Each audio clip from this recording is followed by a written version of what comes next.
Unit 2, Lesson 1. In this video, we'll take a closer look at the cube root function, which is y equals the cube root of x. First of all, we want to plug in these numbers for x and figure out what y would equal. So when I plug in -8, I have y equals the cube root of -8, which is asking what number can I multiply by itself 3 times to get -8, and that answer would be -2, because -2 times -2 times -2, which is -2 to the third, well, that would be 4, and 4 times -2 would give you -8. So when you plug in -1 for x, you have the cube root of -1, which is -1, because -1 times itself 3 times is -1. The cube root of 0 would be 0, because 0 to the third power is 0. The cube root of +1 would be +1.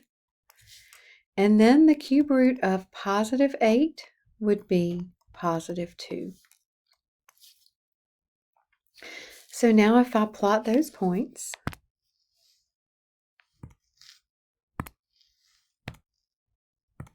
I'm going to have -8, -2, which is going to be somewhere out here.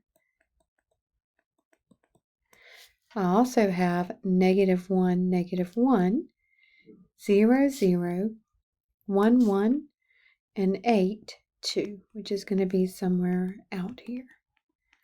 So this graph looks a little like the cube function, y equals x cubed, but it's turned on its side.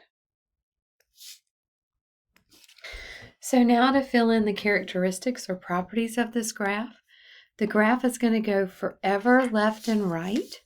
So the domain is going to be -infinity to infinity. The range, although it looks like it kind of levels out here and here, it does not. So you can take the cube root of larger numbers. For instance, the cube root of 27 would be 3. The cube root of -27 would be -3. So it is going to keep rising and falling. It just is in a slower pace. So the range is going to be -infinity to infinity as well. The x and y intercept is the origin. And as far as decreasing and increasing, think about that little guy again. As he's walking along this graph from left to right, he is increasing or going up. If you look at the values, as x gets bigger, y is getting bigger. So it is increasing everywhere and decreasing nowhere.